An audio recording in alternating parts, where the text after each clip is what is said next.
Hi friends, please subscribe to Amravati Media and press the bell icon for more latest updates. Jagan అప్పుడలా ఇప్పుడిలా ఎంత తేడా?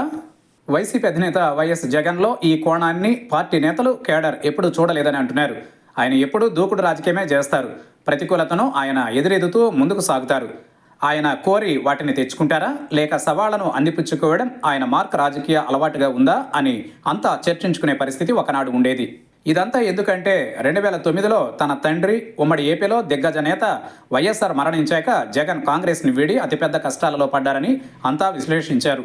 మరొకరు ఎవరైనా కాంగ్రెస్తో సఖ్యతగా ఉండి కేంద్ర మంత్రి, ముఖ్యమంత్రి పదవులు మెల్లగా పొందేవారని అంటారు. కానీ జగన్ తన దూకుడు బాటనే ఎంచుకున్నారు. ఆయనను 16 నెలల పాటు జైలులో ఉంచినా కూడా ఆయన ఏమాత్రం చింతించలేదు, పశ్చాత్తాపం కూడా పడలేదు. ఇక 2014లో అధికారం దాదాపుగా ఖాయమని అంతా అనుకున్న వేళ దగ్గర దాకా వచ్చి పవర్ చేజారగా ఆయన ఎక్కడా నిరాశ చెందలేదు.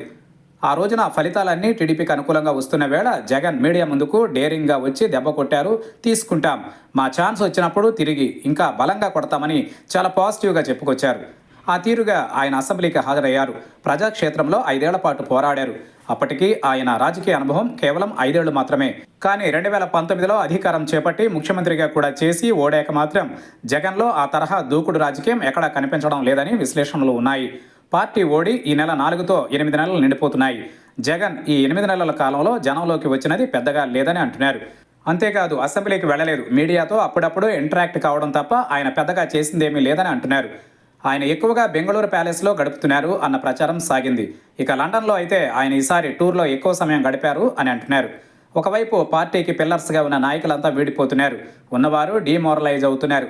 వారికి ధైర్యం చెప్పి నైతికంగా భరోసా ఇవ్వాల్సిన వేళ జగన్ తన వంతు పాత్రను పూర్తి స్థాయిలో నిర్వహిస్తున్నారా అన్న చర్చ కూడా సాగుతోంది. పోయిన వారు పోనీయండి అన్న వైఖరితో అధినాయకత్వం ఉందా అన్న ప్రశ్నలు వస్తున్నాయి. 8 నెలలలో కూటమి ప్రభుత్వం సూపర్ 6 హామీలను అమలు చేయలేదు, పాలన బాగాలేదు, ప్రజలలో వ్యతిరేకత పెరిగింది అని ఒకవైపు వైసీపీ నేతలు విమర్శిస్తున్నారు. కానీ విపక్ష పాత్రలో వైసీపీ కూడా పాస్ మార్కులను సాధించలేకపోతోందని అంటున్నారు. కూటమి ప్రభుత్వం మీద ఇప్పుడిప్పుడే ప్రజలు ఒక క్లారిటీకి వస్తున్నారు. ఈ నేపథ్యంలో మారుతున్న రాజకీయాన్ని అందిపుచ్చుకునేందుకు వైసీపీ నుంచి సరైన ప్రయత్నం జరుగుతోందా అన్న చర్చ కూడా ఉంది. వైసీపీ అంటేనే ఏకశిలా సదృశ్యంగా చెప్పాలని అంటున్నారు. జగన్తోనే ఆ పార్టీ, జగన్తోనే అంతా అన్నట్లుగా ఉంటుంది. జగన్ జనంలోకి వస్తేనే కేడర్కైనా లీడర్కైనా ధైర్యం వస్తుందని అంటున్నారు. జగన్ ఈ విషయంలో ఎంత ఆలస్యం చేస్తే అంతలా పార్టీ ఇబ్బందుల్లో పడుతుందని అంటున్నారు. పార్టీ తరఫున ఆందోళనలు నిర్వహించడం వరకు ఓకే, కానీ వాటి వల్ల పెద్దగా మైలేజ్ రాదని అంటున్నారు. అదే జగన్ జనంలోకి వెళితే ఆ ఇంపాక్ట్ వేరేగా ఉంటుందని అంటున్నారు. ఇంతకీ జగన్ జనంలోకి వెళ్ళకపోవడానికి కారణాలు ఏంటన్న దాని మీద కూడా చర్చ సాగుతోంది. ఆయన కూటమి ప్రభుత్వానికి మరింత కాలం సమయం ఇద్దామని చూస్తున్నారా అన్నది కూడా ఉంది. అంతేకాదు ఇది వ్యూహాత్మకంగా అని కూడా చర్చిస్తున్న వారు ఉన్నారు.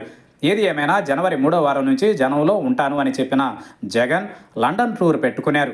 ఫిబ్రవరిలో అయినా జనంలోకి వస్తారా అన్న చర్చ అయితే పార్టీ లోపల బయట సాగుతోంది. చూడాలి మరి ఏం జరుగుతుందో.